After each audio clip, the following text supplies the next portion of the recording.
Terima kasih Bu Ayi yang bantu untuk share screen. Ini adalah presentasi yang kami persiapkan mengenai pentahapan proses penelitian. Jadi dari kelompok 8 ada Mbak Yeni Rahmawati, kemudian Bang Dohma, Nathanael Simanung Khalid, kemudian Bang Nasrul Haidi, dan saya sendiri Syed Aryono. Pentahapan penelitian proses. Yang pertama di sini pendahuluan, yaitu pengenalan metode penelitian hukum, yaitu terdiri dari yang pertama adalah metode deduktif. Metode deduktif dimulai dari teori yang umum, kemudian diterapkan ke kasus spesifik. Kemudian metode induktif. Metode induktif dimulai dari data spesifik, kemudian dianalisis untuk menemukan kesimpulan umum. Kemudian metode historis mempelajari hukum berdasarkan perkembangannya dan masa lampau hingga masa kini. Kemudian metode komparatif membandingkan hukum di berbagai negara atau sistem hukum. Mungkin bisa dilanjutkan oleh Mbak Yeni. Boleh Pak. Untuk slide selanjutnya Bu Ai. Tahap 1, identifikasi masalah dan rumusan pertanyaan penelitian. Yaitu ada 3 macam. 1, menentukan topik, pilih topik yang menarik dan relevan dengan bidang hukum yang dikaji. Kedua, menentukan masalah, yaitu temukan masalah hukum yang spesifik dan perlu diteliti lebih lanjut.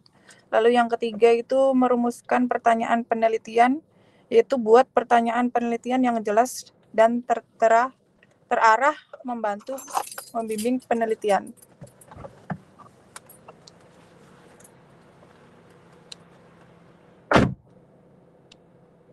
Tahap 2 yaitu kajian pustaka dan tinjauan teoritis.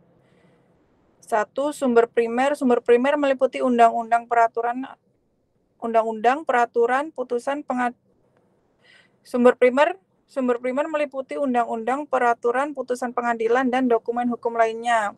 Lalu ada sumber sekunder. Sumber sekunder meliputi buku, artikel ilmiah, dan hasil penelitian hukum lainnya. Ketiga yaitu teori hukum relevan. Pilih teori hukum yang relevan dengan topik penelitian dan membantu menjelaskan masalah. Selanjutnya boleh dilanjut Mas Nathan. Oke, baik. Dimunculkan lagi slide-nya. Tahap 3, pengumpulan data dan informasi. Pertama, data primer. Data primer diperoleh langsung dari sumber data seperti wawancara, observasi, dan survei. Yang kedua, data sekunder. Data sekunder diperoleh dari sumber yang telah diolah sebelumnya seperti dokumen hukum, laporan penelitian, dan berita. Yang ketiga, verifikasi data. Pastikan data yang dikumpulkan akurat, kredibel, dan relevan dengan pernyataan penelitian.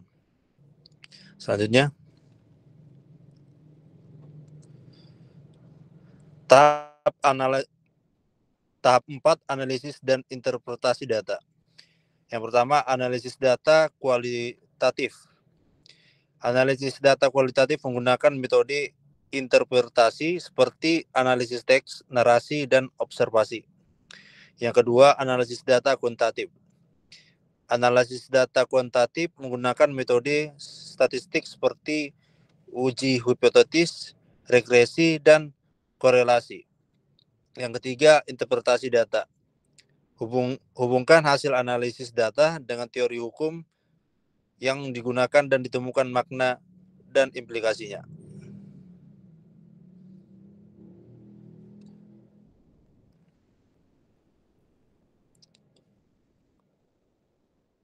Tahap 5, perumusan simpulan dan rekomendasi. Simpulan, jawaban atas pernyataan penelitian berdasarkan analisis data yang dilakukan. Rekomendasi, saran dan solusi yang diberikan berdasarkan hasil penelitian untuk mengatasi masalah hukum yang digaji. Saya lanjutkan ya, Mas Nathan ya. Ya, silakan. Penulisan laporan dan penelitian.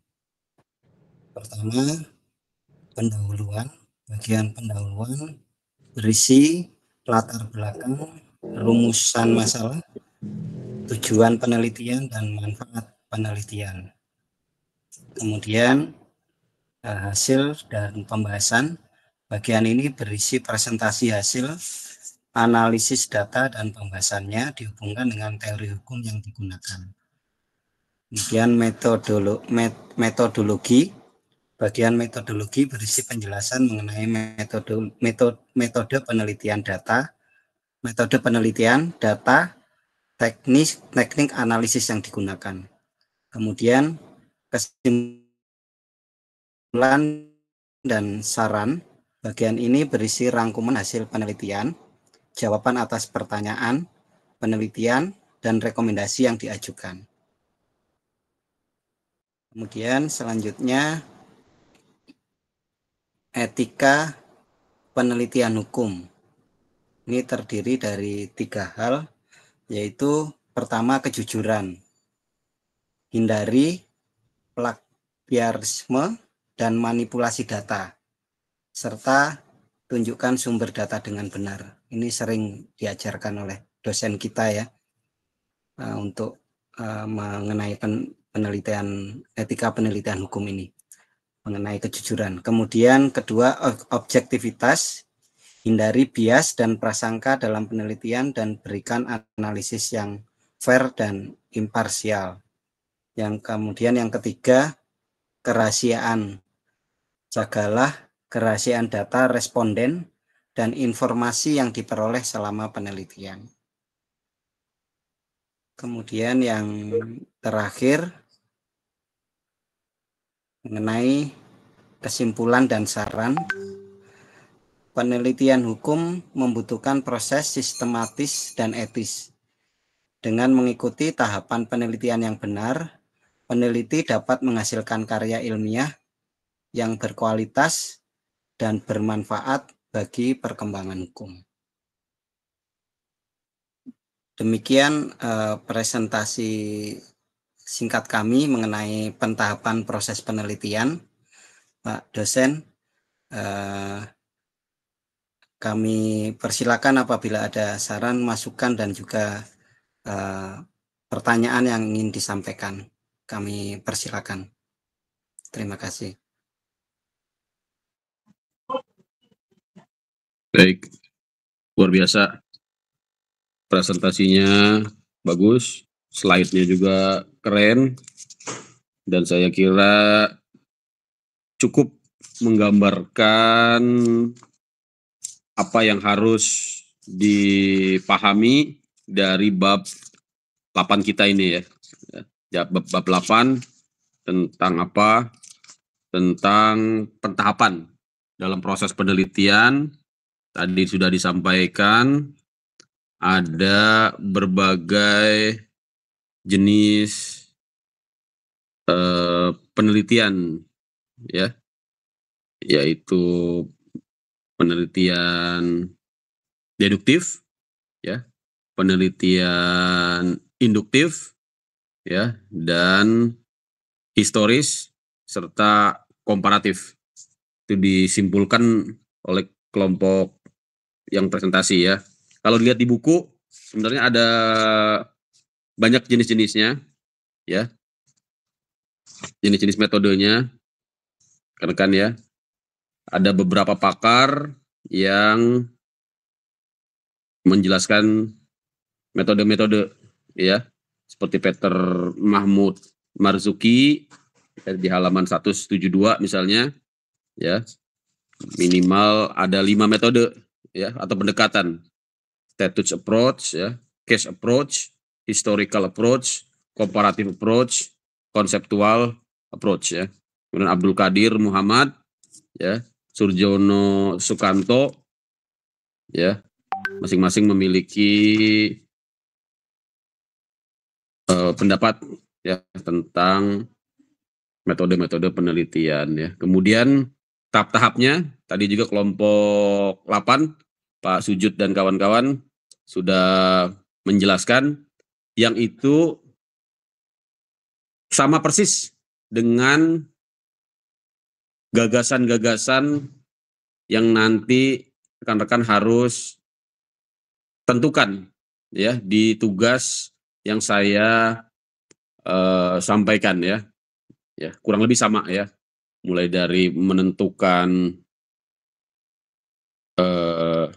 latar belakang ya, latar belakang itu nanti akan menjadi rumusan masalah ya, kemudian menentukan landasan teorinya ya atau kerangka pikir, kemudian melakukan analisis dan pembahasan, baru kemudian terakhir menyusun kesimpulan dan rekomendasi ya. Itu yang harus rekan-rekan benar-benar bisa tentukan ya sejak saat ini, sehingga nanti pada saat pembuatan tugas akhir benar-benar sudah fix ya, tidak ada lagi keraguan. Kemudian juga tadi disampaikan yang sangat penting dan menjadi syarat sah sebuah penulisan ilmiah, yaitu etika. Jadi tidak ada penulisan ilmiah ya yang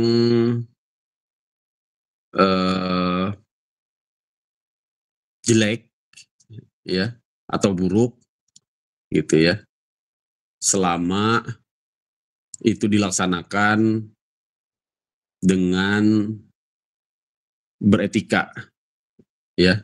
Sebagus apapun hasil karya ilmiah ya, kalau itu tidak menjunjung etika, terutama kejujuran, akan menjadikan hasilnya ya tidak sah. Walaupun mungkin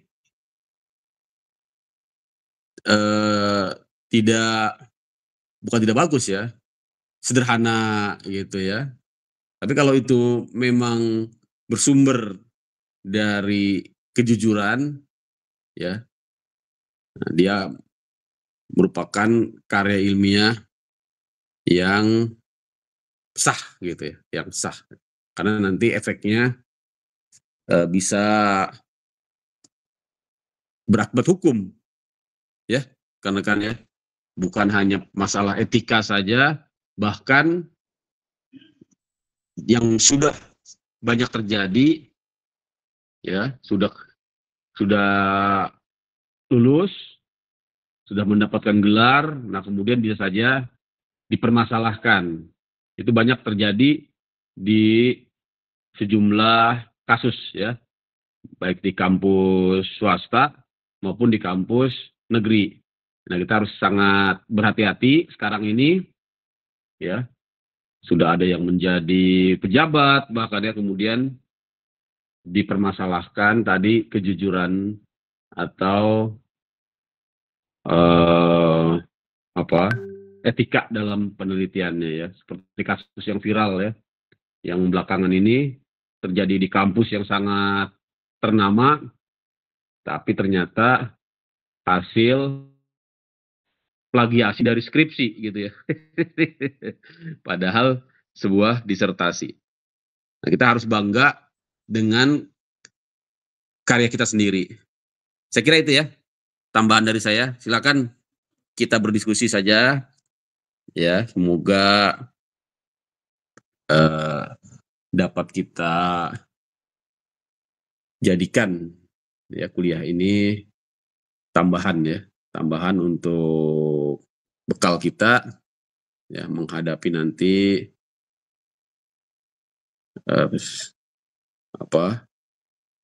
sidang ya, sidang tugas akhir. Silakan yang ingin ditanyakan dari presentasi kelompok 8 yang sudah sangat bagus.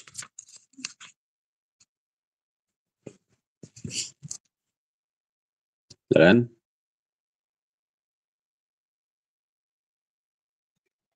Baik, Pak. Dan. Saya mau bertanya ke kelompok 8. Tadi kan berbicara etika dalam penulisan. Nah, saya mau bertanya gini, bagaimana membedakan jurnal predator? Kan dia pasti menggunakan konsep hukum dan metode penelitian juga kan. Nah, maksudnya itu bagaimana membedakan jurnal predator sama yang tidak. Baik. Itu aja. Bagus. Masalah yang sedang hangat itu ya. Hot issue. Masalah jurnal predator. Silakan yang lain.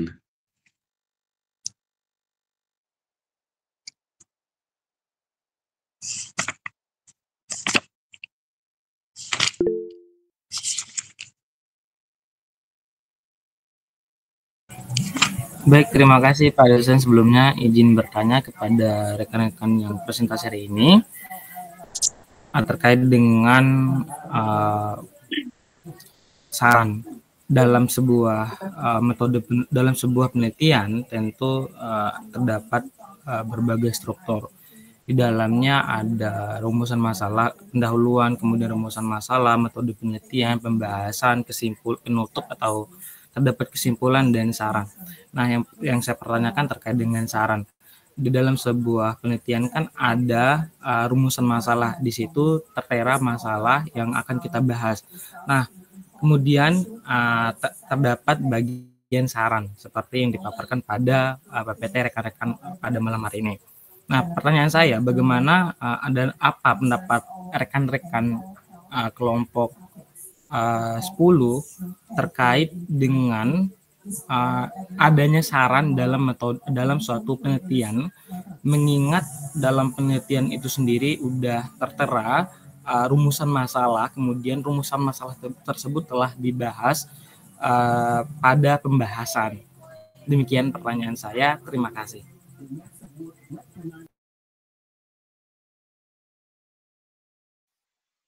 Terima kasih Bang Wendra. Yang terakhir boleh diulang lagi tadi Bang Wendra? Iya, suara saya terdengar nggak, Mas?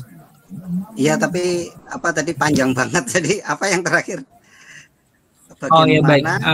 Singkat saja bagaimana pendapat kelompok sekarang, kelompok 10 atau 11 saya nggak ingat tadi, terkait dengan adanya saran dalam sebuah metode, dalam sebuah penelitian, mengingat dalam sebuah penelitian kan udah ada yang namanya rumusan masalah, sehingga rumusan masalah tersebut sudah dibahas. Nah, posisinya saran dalam sebuah penelitian ini menurut pandangan kelompok sekarang itu seperti apa sih kegunaannya, baik fungsinya dan sejenisnya gitu. Terima kasih, Mas.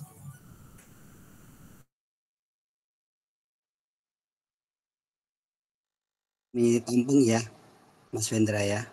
Silakan rekan-rekan kalau ada lagi. Silakan. Yang dari Mas Wendra boleh saya jawab dulu? Silakan Mbak Yeni. Silakan Mbak Yeni. Tadi tentang saran ya, kalau secara umum itu saran dalam metode penelitian tidak hanya berfungsi untuk memberikan arahan untuk penelitian lanjutan, tetapi juga untuk memberikan kontribusi yang lebih luas terhadap pengembangan ilmu pengetahuan, Mas. Seperti kebijakan atau praktik tertentu. Saran baiknya saran itu baik.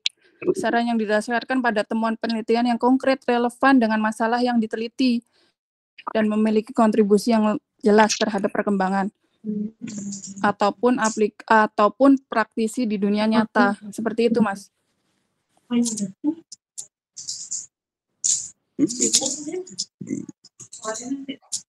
Ada tanggapan, Mas Wendra?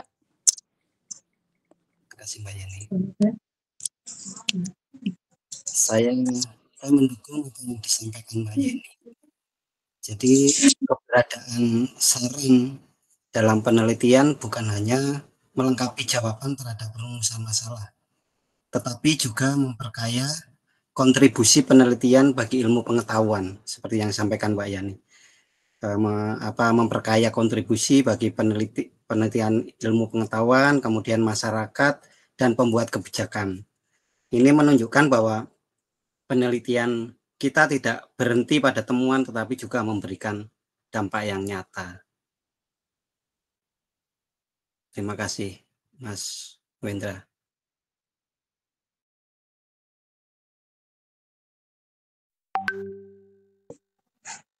Siap, sama-sama, Pak. Kemudian yang pertama tadi dari Mas Rian ya. Coba saya lihat lagi pertanyaannya tadi agak panjang. Jurnal predator.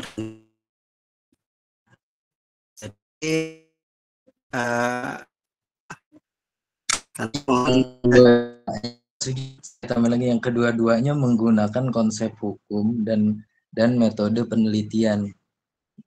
Jadi jurnal predator tersebut menggunakan itu juga. Baik. Mungkin Bang Nathan mau membantu dulu pertanyaan Mas Rian atau Mbak Yeni.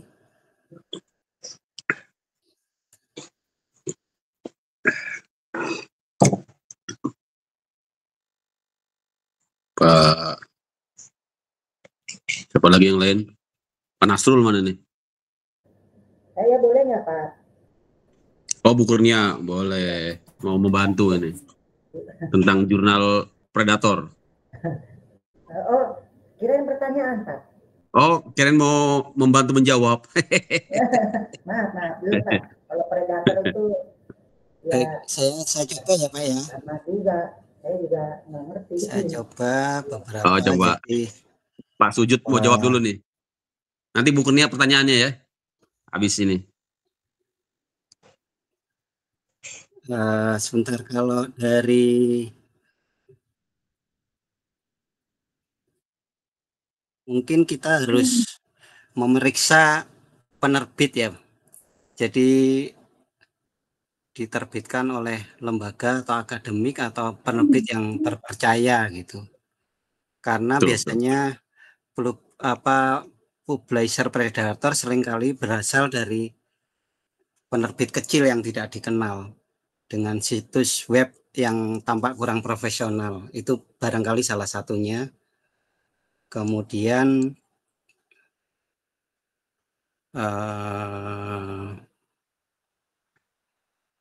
untuk proses per reviewnya, jadi waktu per review itu jurnal yang sah, yang bukan predator itu menggunakan tadi seperti yang kita belajar, yaitu ketat dan transparan. Jadi penulis mendapatkan umpan balik secara detail. Nah, tetapi yang predator proses reviewnya cepat atau barangkali tidak ada. Dan seringkali dia menerima artikel apa saja tanpa evaluasi ilmiah gitu. Itu barangkali Pak dosen yang bisa saya sampaikan. Mantap. Izin saya tambahi, Pak. Boleh. Izin saya tambahin. Pak Dohman ya. Dohman Nathan ya, bebas Pak, ya. Mana aja. Nah, untuk yang membedakan itu menurut saya itu yang pertama itu Pak, membedakan jurnal predator itu adanya email yang tidak profesional Pak. Nah, jadi email yang tidak profesional ini kan mengirim email ajakan untuk mengirim artikel atau bagian dari dewan editor mereka. Terus yang kedua itu klaim publisitasnya berlebihan. Terus yang ketiga jurnalnya kayak seperti kata Pak Sujud tadi tidak terindeks di database Pak. Nah, terus selanjutnya itu desain dan tampilan situs webnya sama juga kurang profesional. Banyak kesalahan, ada tautan yang rusak atau informasi yang tidak konsisten. Mungkin itu tambahan dari saya. Demikian, Pak. Siap. Mungkin saya tambahkan dulu ya. Ini ada 2 pertanyaan. Nanti Bu Kurnia bisa sesudah ini, karena takutnya lupa ini, karena bagus pertanyaannya dan sangat penting sekali. Yang pertama dari Mas Rian terkait dengan mengapa ada jurnal-jurnal yang dikategorikan jurnal predator, padahal masing-masing jurnal memiliki metode ya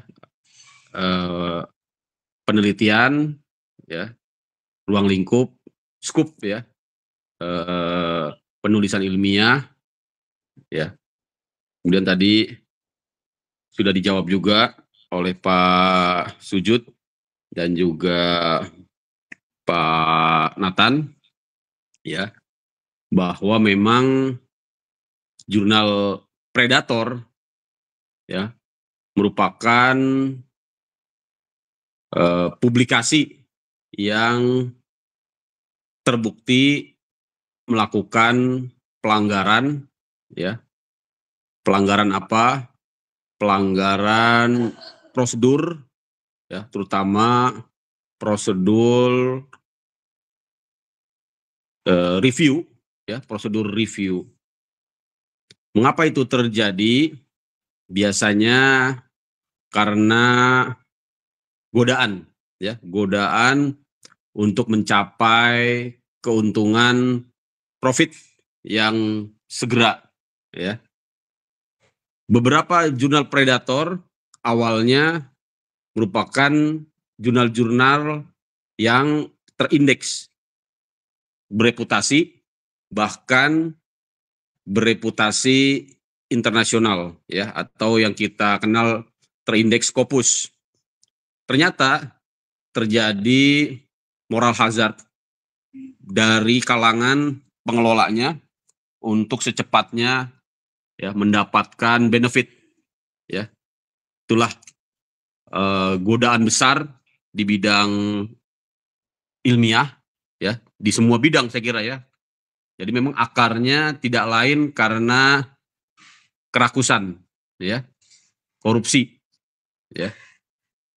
Jadi ada tawaran-tawaran dari market, dari pasar yang membutuhkan kecepatan sehingga ditindaklanjuti oleh para pengelola jurnal dengan melupakan integritas, kejujuran, ya, objektivitas, dan tadi etika dalam penelitian ilmiah, ya.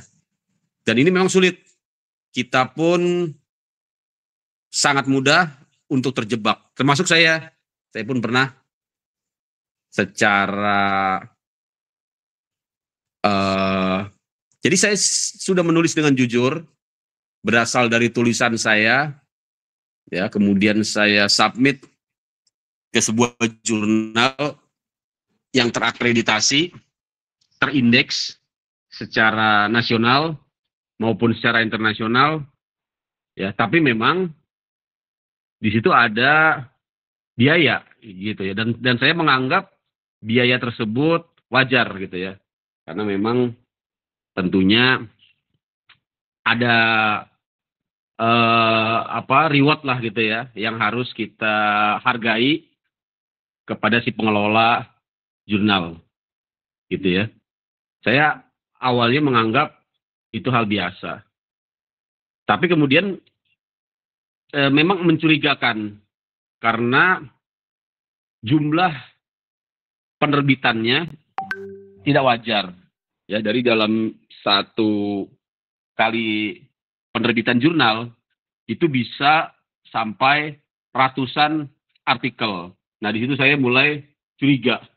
Ternyata memang benar, beberapa bulan kemudian si pengelola jurnal di-discontinue. Jadi jurnal predator itu ciri-cirinya dia sudah di-discontinue, ya, discontinue. Hilang akreditasinya, tidak terindeks, ya rekan-rekan. Tapi itu memang biasanya terjadinya belakangan, ya, sesudah kita submit, kita sudah publish, tahu-tahu tahun depan, ya, atau bulan depan, atau 3 bulan kemudian, baru ramai ada jurnal yang di-discontinue. Dan itu memang sulit, ya, rekan-rekan, ya. Kadang-kadang, ya, memang menjadi momok, gitu, ya.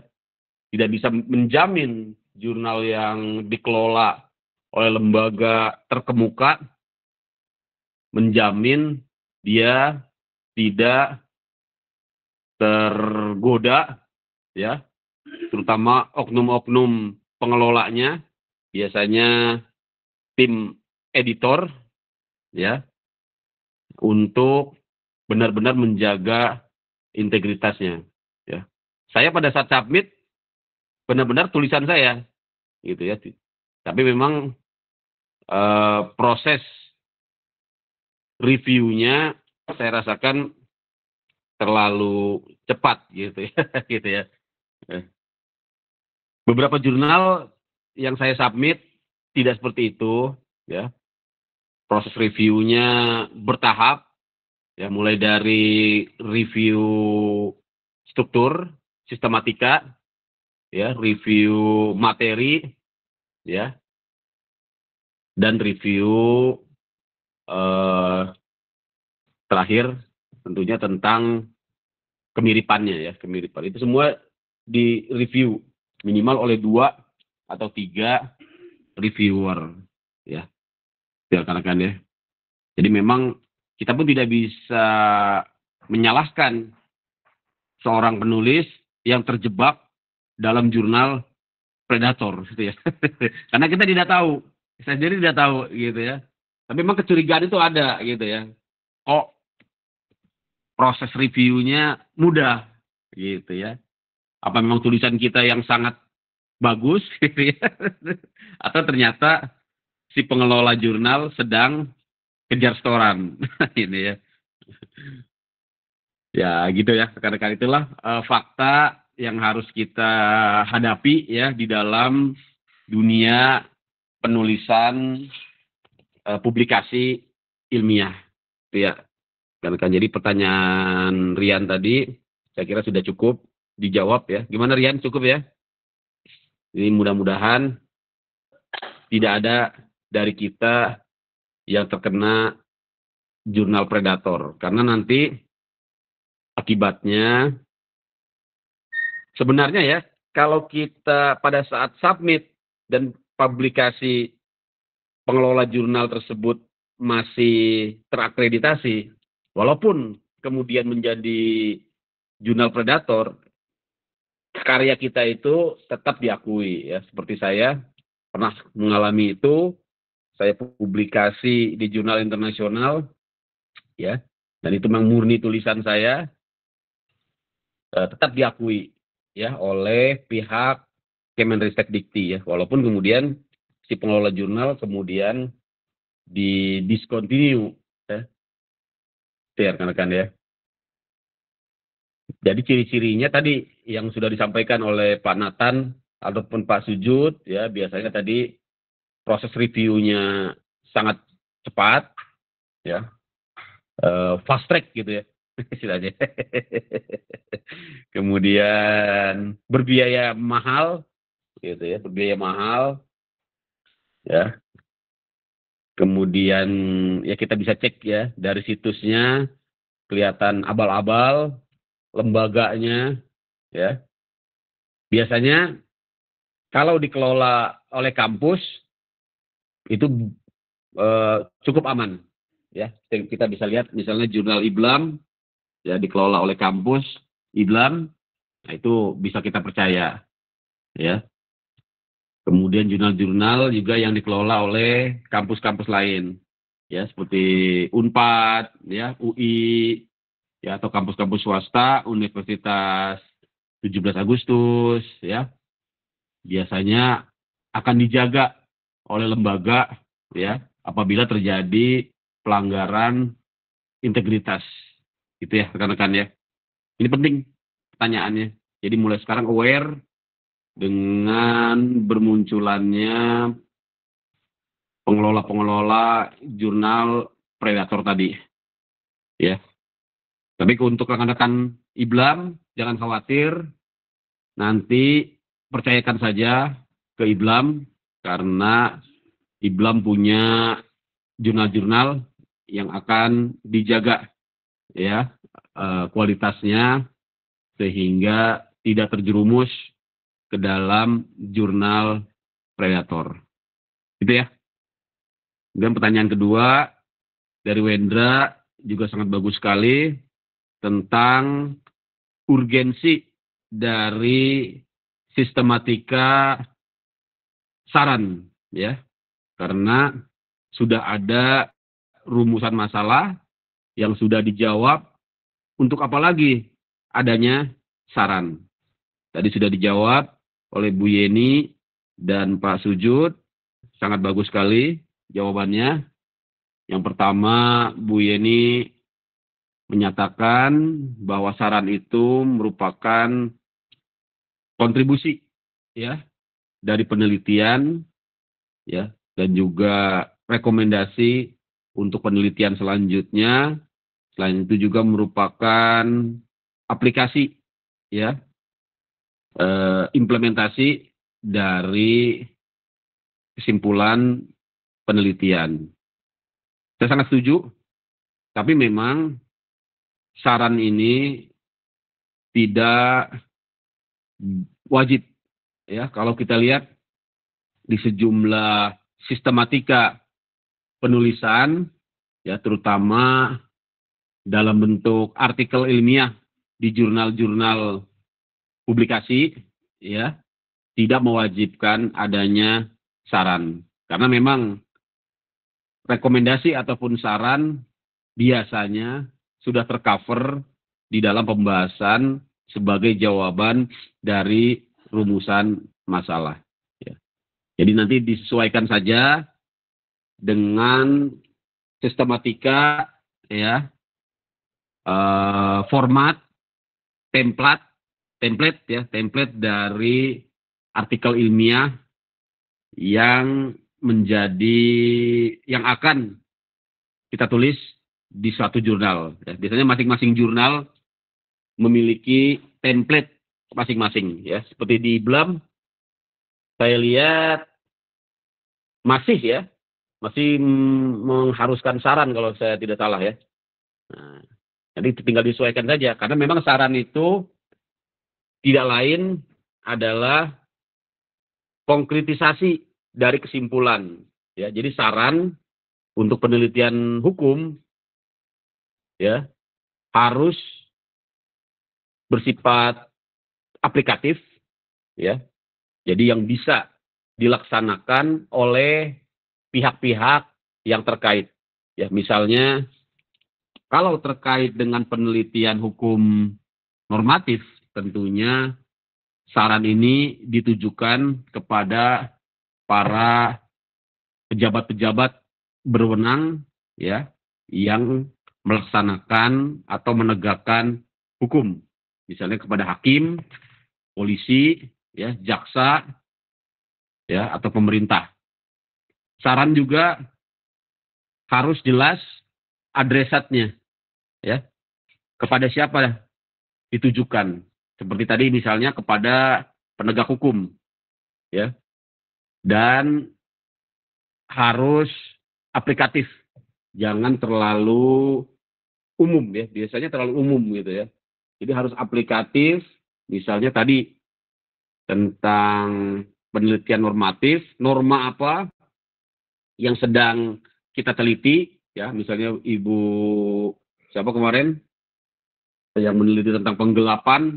Nah, nanti sarannya tentunya kepada, ya, pihak pembuat hukum misalnya, yaitu DPR ya. DPR bersama dengan pemerintah, misalnya kita sarankan untuk mengubah ya satu pasal atau dua pasal dalam kitab undang-undang hukum pidana untuk memberikan misalnya kejelasan norma terkait dengan pidana penggelapan gitu ya, Ibu siapa kemarin?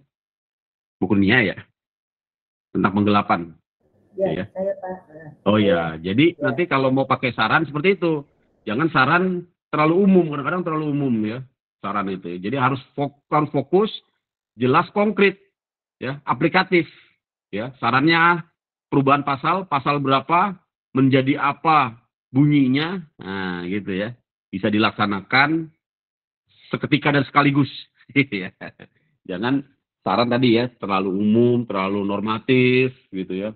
Saran kepada hakim agar ya memutuskan sesuai dengan hati nurani dan keadilan. Kalau seperti itu saran tidak perlu pakai penelitian ilmiah gitu ya. Semua orang pun bisa memberikan saran seperti itu. Ya. Kira-kira itu ya rekan-rekan ya. Rekan-rekan bisa contoh artikel-artikel yang ada di IBLAM atau di kampus lain ya, bagaimana contoh dari saran. Saran juga tadi sebagai kontribusi untuk penelitian selanjutnya ya, itu yang biasa ada di template ya, jurnal-jurnal publikasi ya yang disebut dengan rekomendasi ya kan ya. Saya kira itu ya untuk dua pertanyaan. Silakan, ada yang mau bertanya lagi atau mau menambahkan?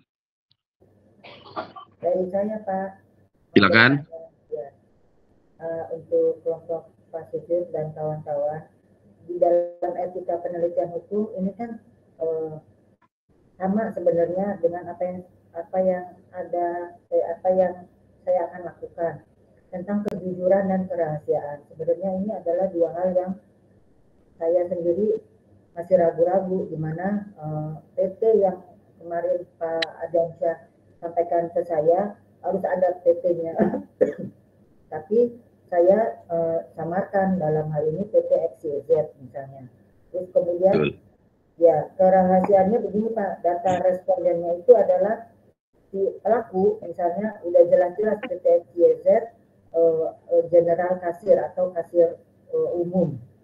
Apakah itu diperbolehkan Pak, istilahnya seperti itu? Terima kasih. Silakan kelompok 8 dulu menjawab tentang kerahasiaan ya Bu Kurnia ya. Etika kerahasiaan ini menjadi hal yang penting ya, karena tadi Bu Kurnia ingin meneliti tentang kasus penggelapan di perusahaan ya. Bagaimana konteks kerahasiaan ya dalam penulisan hukum ya, terutama kalau mengangkat kasus konkret gitu ya Bu Kurnia ya. Silakan kelompok 8. Bu Yeti atau Pak Nathan, satu lagi siapa tadi? Pak Nasrul. Pak Nasrul. Pak Nasrul yang anggota TNI ya? Pak, beda lagi Pak. Oh beda lagi ya? Iya beda. Yang TNI siapa tuh? Betul Pak Pak Nasrul ya? Betul Pak Dasar. Oh, Pak Nasrul TNI. Oh, saya kira kirain Dasril tadi. Oh, Pak Dasril. Pak Dasril anggota TNI ya? Betul Pak Dasar. Oh, mantap. Siap. Silakan mau menjawab.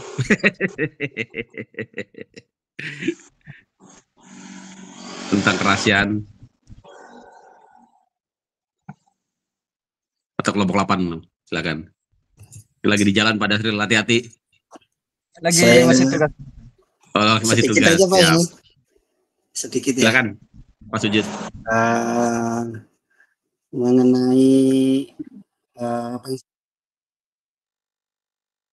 Kerahasiaan. Iya, kerahasiaan tadi. Bisa nggak Pak kalau kita itu menggunakan anonimasi data gitu. Jadi menghilangkan atau menyamarkan identitas individu atau organisasi atau informasi yang sensitif lainnya. Misalkan mengganti nama orang atau perusahaan dengan misalkan individu A atau perusahaan X gitu ya. Kemudian kita juga menghindari menyebutkan lokasi atau detail yang spesifik yang dapat mengungkap identitas.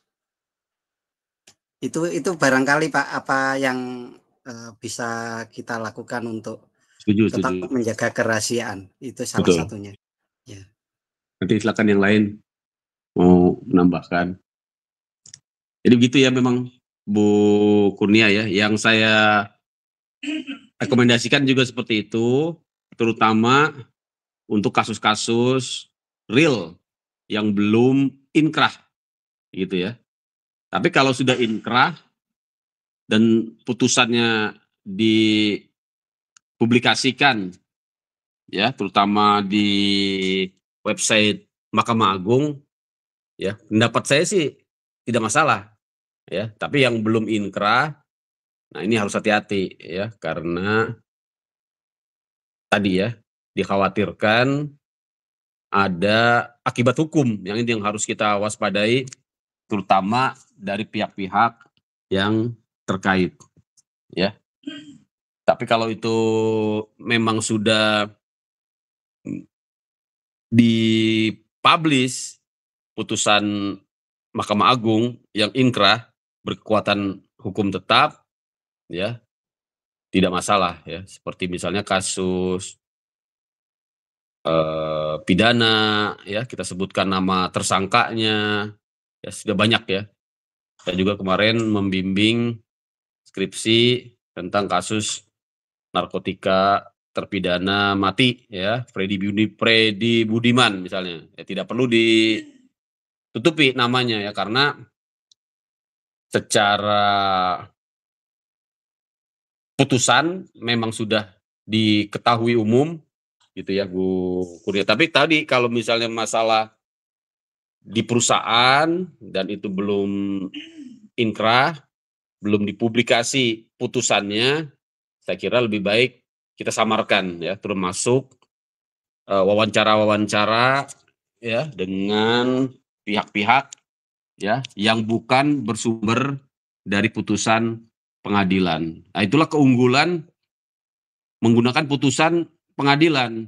Jadi ketika dipermasalahkan ya terkait dengan kerahasiaan tadi, kita bisa menjawabnya ya, bahwa kasus ini sudah terbuka untuk umum sehingga memang menjadi konsumsi publik, terbukti dengan kita mendapatkannya secara akses publik melalui website Mahkamah Agung misalnya ya. Itu ya. Itu yang sepanjang sepengetahuan seperti itu ya, yang dimaksud dengan kerahasiaan dalam penelitian hukum. Ya, tapi memang kalau tadi belum inkrah ya, masih kasus yang berjalan ya, bukan bersumber dari putusan pengadilan yang sudah dipublikasi oleh Mahkamah Agung, ya sebaiknya kita samarkan ya, baik nama orang, nama perusahaan, lokasi ya, sehingga tidak menimbulkan akibat hukum, terutama tuntutan ya dari pihak-pihak yang merasa dirugikan dengan tulisan kita. Apalagi tulisan tersebut terkait dengan unsur-unsur pidana seperti penggelapan, ya korupsi, ya. Saya juga pernah membimbing skripsi seorang mahasiswa terkait dengan kasus korupsi di sebuah rumah sakit. Disebutkan nama rumah sakitnya, disebutkan lokasinya. Saya tanya, ini sudah inkrah belum? Belum. Bahaya itu ya. Ya. Karena belum terbukti, ya, belum terbukti.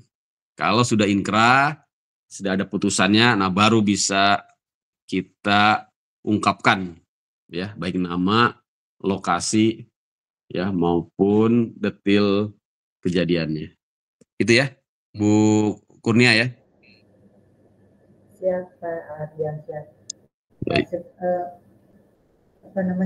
Kebetulan Pak, kasus yang saya tangani itu ada negosiasi Pak. Jadi ketika negosiasi, alhamdulillah saya kan juga ikut pelatihan paralegal Pak. Dari sini juga saya mendapatkan insya Allah sertifikasi itu. Nah, akhirnya kedua belah pihak nih Pak, perusahaan dan pelaku tidak jadi ke jalur hukum, ke jalur pidana maupun hukum perdata. Jadi diselesaikan secara musyawarah kekeluargaan. Itu aja sih Pak. Oh gitu. Iya Pak. Itu nanti mau diangkat ya. Jadi nanti pengertiannya tentang mediasi gitu ya. Dalam saya terus pidana Bu Kurnia ya. Iya Pak, betul Pak. Baik, saya kira itu bagus. Ya, mediasi penal ya. Nanti pakai teori mediasi penal ya, atau teori ultimum remedium. Ya, ultimum remedium atau restoratif justice. Itu ya Bu Kurnia ya. Ya, restoratif justice Pak. Oke. Satu aja, nggak usah banyak-banyak teorinya. Nanti malah pusing ya. Siapa. Karena ini levelnya skripsi ya. Karena kan ya, jangan terlalu membebani. Kalau kita lihat di bab 8, ya memang skripsi itu terbatas ya pada hukum positif ya. Karena kan bisa lihat ya di halaman 196 ya, atau halaman 194 ya. Deskripsi merupakan karya tulis ilmiah mahasiswa pada jenjang sarjana yang memiliki grade kesulitan di bawah tesis dan disertasi ya. Pada jenjang S1 bidang hukum, materi skripsi lebih diarahkan pada bagaimana menerapkan hukum dalam perundang-undangan serta logikanya, gitu ya. Yang seringkali tidak diutamakan untuk upaya mencari kebenaran. Jadi memang level skripsi itu hanya membandingkan hukum positif dengan satu praktek, ya, kasus. Ya, memang seperti itu, ya. Tapi memang kalau rekan-rekan memiliki, ya, extra effort, saya tidak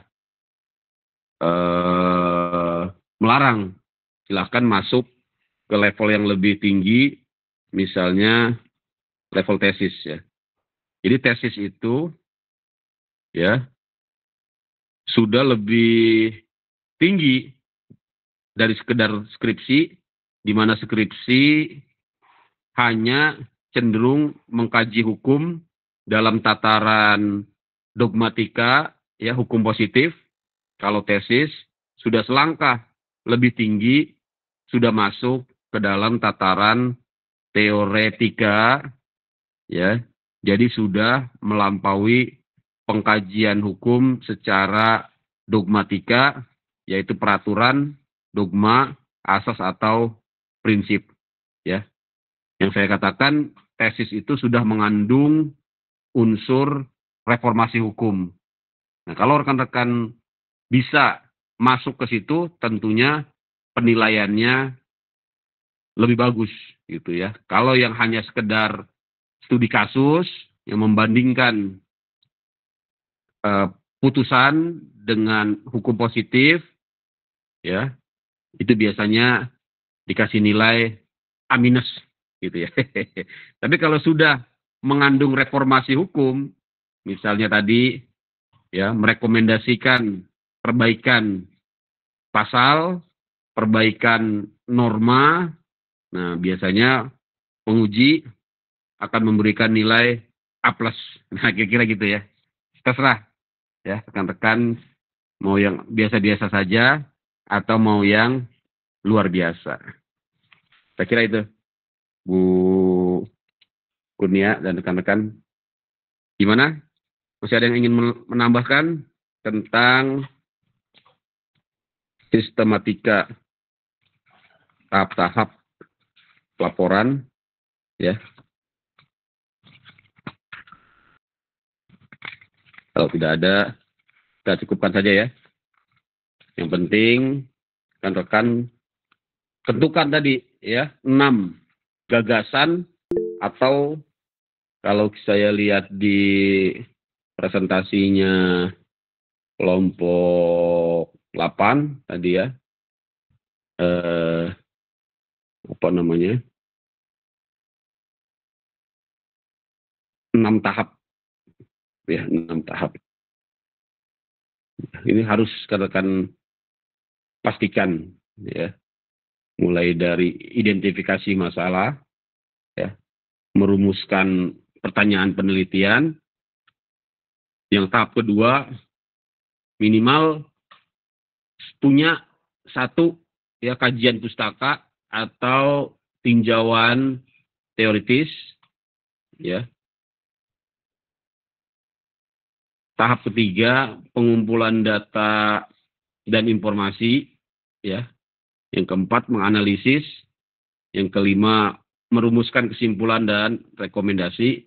Baru yang tahap keenam, melakukan penulisan laporan penelitian. Itu tahap-tahapnya ya. Tapi nanti yang saya inginkan di tugas yaitu 6 gagasan tadi ya. 6 gagasan yang harus rekan-rekan tentukan dalam membuat ragangan ya. Ragangan itu artinya rancangan penelitian ya. Yang pertama, latar belakang ya. Latar belakang itu adalah problem faktual. Ya, Rendra angkat tangan nih, silakan. Iya Pak, terima kasih sebelumnya kesempatannya. Saya mau bertanya terkait dengan UAS Pak. Ini ada juga dari beberapa rekan-rekan di sini yang bertanya terkait UAS ini Pak. Saya hanya mau menyampaikan juga. Kebetulan pertanyaannya sependapat dengan saya terkait dengan yang tugas UAS yang itu kan lengkap ya Pak, harus lengkap. Apakah tetap pakai jurnal yang sama yang kemarin, artikel yang sama yang kemarin.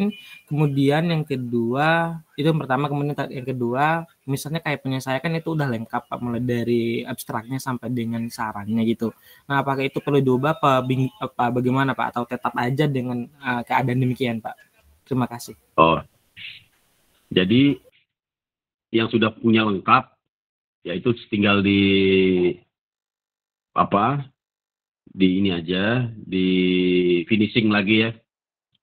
Terutama mungkin cek plagiasinya ya, bisa cek sendiri ya.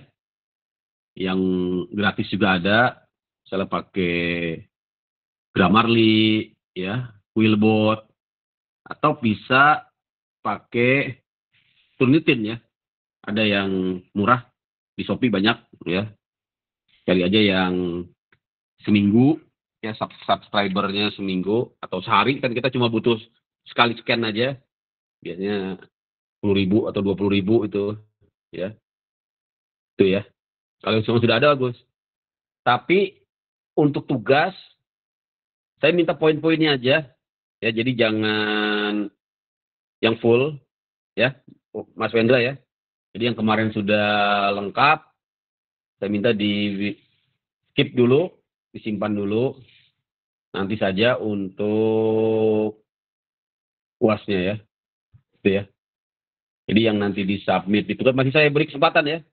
Masih saya beri kesempatan untuk submit tugas ya. Kemarin karena kan bisa lihat ada beberapa yang sudah cukup bagus ya. Artinya tadi sudah nampak latar belakangnya yang merupakan factual problem, kemudian gagasan 2 ya, gagasan 2 meresume penelitian-penelitian terdahulu. Ini memang tidak wajib ya. Jadi untuk level IBLAM tidak mewajibkan adanya resume penelitian terdahulu ya. Tapi kalau rekan-rekan bisa sajikan ini tadi itu ya, akan ada penilaian yang jauh lebih baik ya, karena ini menjamin novelty ya, novelty dari penulisan kita ya. Penelitian terdahulu itu maksudnya jurnal-jurnal sejenis ya, rekan-rekan ya. Yang ketiga, membuat rumusan masalah ya. Merumuskan apa yang akan dilakukan atau tujuan dari penulisan makalah kita ya.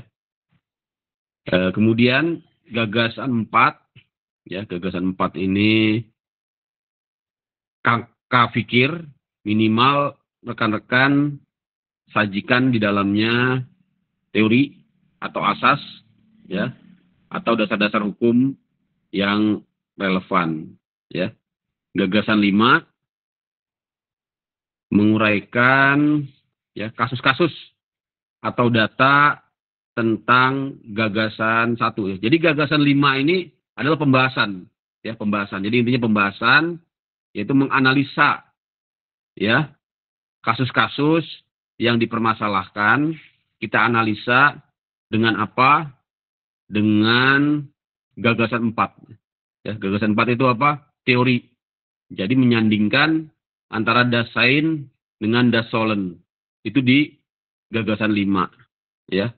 Terakhir, di gagasan 6, tidak lain adalah kesimpulan yang merupakan jawaban dari ya permasalahan ya yang sudah kita rumuskan di gagasan 3. Biarkan rekan ya. Jadi saya masih beri kesempatan. Jadi antara tugas ya dengan UAS nanti beriringan ya. Jadi tugasnya nanti dimasukkan aja di folder tugas. Untuk UAS nanti saya bikin folder sendiri ya. Jadi nanti saya share ke Mas Rian. Jadi yang kira-kira sudah siap UAS-nya, silakan dimasukkan saja nanti di folder UAS, biar saya cek. Nanti ketika bulan Januari, biasanya kan disubmit ke Edlink ya. Nah, rekan-rekan tinggal submit aja. Ya, jelas ya? Jadi sekarang tentukan dulu 6 gagasan ini, nanti membuat artikelnya merupakan pengembangan dari ragangan penelitian. Gitu ya. Jelas ya rekan-rekan ya? Jadi nanti saya buatkan satu folder lagi. Siapa jelas. Untuk rekan-rekan mengupload versi yang lengkapnya. Ya, biar nanti saya cek, saya kasih catatan-catatan. Semoga nanti pada pertemuan terakhir, ya 2 sesi lagi, sudah bisa saya cek semuanya. Hingga nanti ketika UAS dan juga nanti di semester berikutnya, rekan-rekan sudah enak gitu ya. Satu lagi ya, rekan-rekan harus menguasai software Mendeley. Nah ini belum saya kasih tahu ya. Jadi gampang, cari aja di YouTube bagaimana menggunakan Mendeley. Sudah tahu Mendeley ya? Cari aja di YouTube ya, gampang ya.